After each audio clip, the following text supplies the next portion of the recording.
I have a question for Kevin. For Kevin. Are you rich? Rich. Do you have money in that? I don't consider myself rich. I consider myself. Okay, go home. Just kidding. Let him be. Yeah. Okay. Yeah. You consider yourself as? You know, wealthy. Wealthy. Well, Oh my God.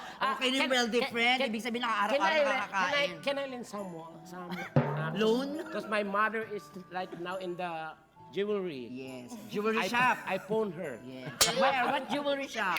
I don't. Yes. Don't mention it. Erlyn, go back to you. Going back to you. Eto, gusto ko maging prangka at honest ka ha sa sunod naming tanong. Yes, go Bubay. Nakakabahan ako. The next question, Herlyn, is how long? How long? How long? Natawa siya, no, it's not about that thing Oo. you're Ito, thinking right now. Bastos.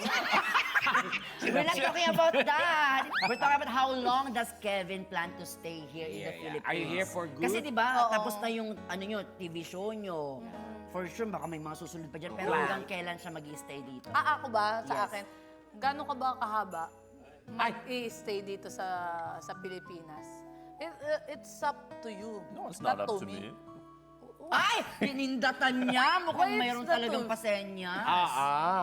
No, I plan to stay in the Philippines forever. Ah!